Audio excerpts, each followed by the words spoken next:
राम राम राम राम राम राम राम राम राम नारायण नारायण। संबंध। अब भगवान आगे के 12वें श्लोक में अन्वय और व्यतिरेक रीति से कर्मयोग की महिमा का वर्णन करते हैं। युक्तः कर्म फलं त्यक्त्वा शान्तिमाप्नोति नैष्ठिकीम् अयुक्तः काम कारेण फले सक्तो निबध्यते। कर्मयोगी कर्म फल का त्याग करके नैष्ठिकी शांति को प्राप्त होता है, परंतु सकाम मनुष्य कामना के कारण फल में आसक्त होकर बंध जाता है। व्याख्या। युक्तः इस पद का अर्थ प्रसंग के अनुसार लिया जाता है।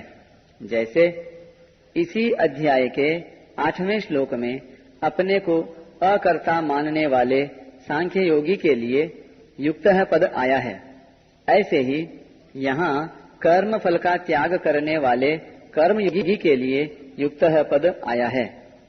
जिनका उद्देश्य समता है वे सभी पुरुष युक्त अर्थात योगी हैं।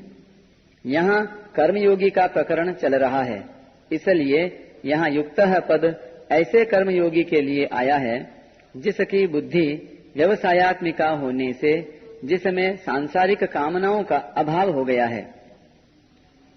कर्म फलं त्यक्त्वा, यहाँ कर्म फल का त्याग करने का तात्पर्य फल की इच्छा आसक्ति का त्याग करना है, क्योंकि वास्तव में त्याग कर्म फल का नहीं प्रत्युत कर्म फल की इच्छा का होता है।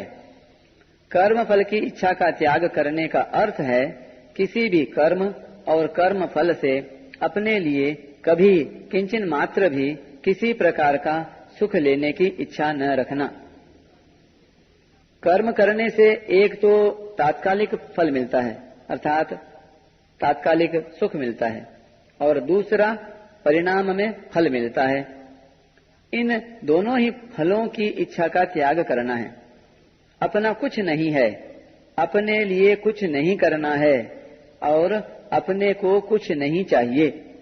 इस प्रकार कर्ता के सर्वथा निष्काम होने पर कर्म फल की इच्छा का त्याग हो जाता है। संचित कर्मों के अनुसार प्रारब्ध बनता है और प्रारब्ध के अनुसार मनुष्य का जन्म होता है, और मनुष्य जन्म में नए कर्म होने से नए कर्म संस्कार संचित होते हैं।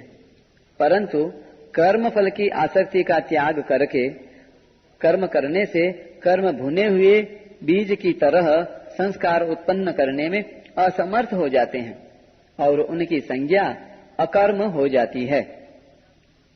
वर्तमान में निष्काम भाव पूर्वक किए कर्मों के प्रभाव से उसके पुराने कर्म संस्कार यानी संचित कर्म भी समाप्त हो जाते हैं। इस प्रकार उसके पुनर्जन्म का कारण ही समाप्त हो जाता है। कर्म फल 4 प्रकार के होते हैं। पहला, दृष्ट कर्म फल, वर्तमान में किए जाने वाले नए कर्मों का फल जो तत्काल प्रत्यक्ष मिलता हुआ दिखता है, जैसे भोजन करने से तृप्ति होना आदि।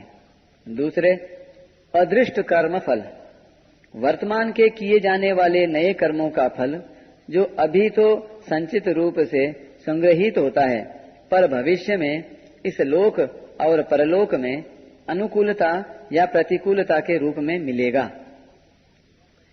तीसरा, प्राप्त कर्म फल, प्रारब्ध के अनुसार वर्तमान में मिले हुए शरीर, जाति, वर्ण, धन, संपत्ति, अनुकूल या प्रतिकूल परिस्थिति आदि। चौथा, अप्राप्त कर्म फल, प्रारब्ध कर्म के फल रूप में जो अनुकूल या प्रतिकूल परिस्थिति भविष्य में मिलने वाली है। उपर्युक्त 4 प्रकार के कर्म फलों में दृष्ट और अदृष्ट कर्म फल क्रियमाण कर्म के अधीन हैं तथा प्राप्त और अप्राप्त कर्म फल प्रारब्ध कर्म के अधीन हैं।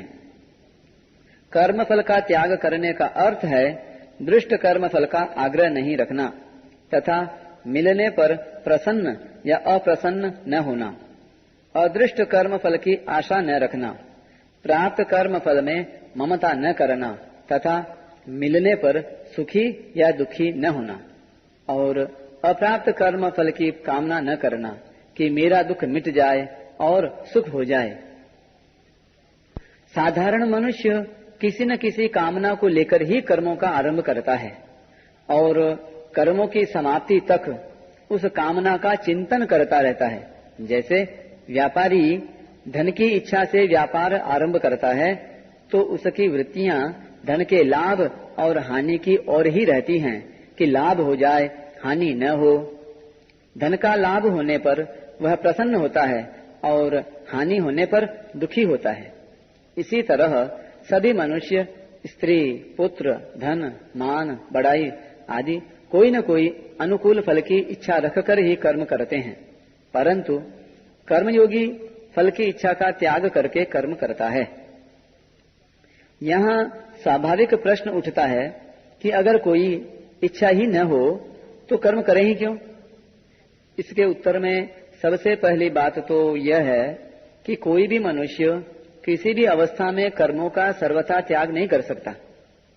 यदि ऐसा मान भी लिया जाए कि मनुष्य बहुत अंशों में कर्मों का स्वरूप से त्याग कर सकता है, तो भी मनुष्य के भीतर जब तक संसार के प्रति राग है तब तक वह शांति से कर्म किए बिना नहीं बैठ सकता। उससे विषयों का चिंतन अवश्य होगा जो कि कर्म है। विषयों का चिंतन होने से वह क्रमशः पतन की ओर चला जाएगा। इसलिए जब तक राग का सर्वथा अभाव नहीं हो जाता तब तक मनुष्य कर्मों से छूट नहीं सकता। कर्म करने से पुराना राग मिटता है और निस्वार्थ भाव से केवल परहित के लिए कर्म करने से नया राग पैदा नहीं होता। विचार पूर्वक देखा जाए तो कर्म फल की इच्छा रखकर कर्म करना बड़ी बेसमझी है। पहली बात तो यह है कि जब प्रत्येक कर्म आरंभ और समाप्त होने वाला है तब उसका फल नित्य कैसे होगा? फल भी प्राप्त होकर नष्ट हो जाता है। तात्पर्य यह है कि कर्म और कर्म फल दोनों ही नाशवान हैं। या तो फल नहीं रहेगा या हमारा कहलाने वाला शरीर नहीं रहेगा। दूसरी बात, इच्छा रखें या न रखें, जो फल मिलने वाला है वह तो मिलेगा ही। इच्छा करने से अधिक फल मिलता हो और इच्छा न करने से कम फल मिलता हो, ऐसी बात नहीं है। अतः फल की कामना करना बेसमझी ही है।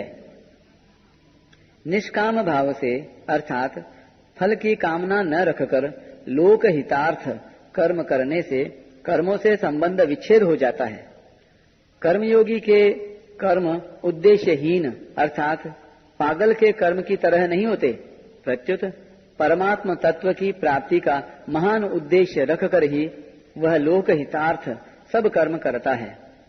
उसके कर्मों का लक्ष्य परमात्म तत्व रहता है, सांसारिक पदार्थ नहीं।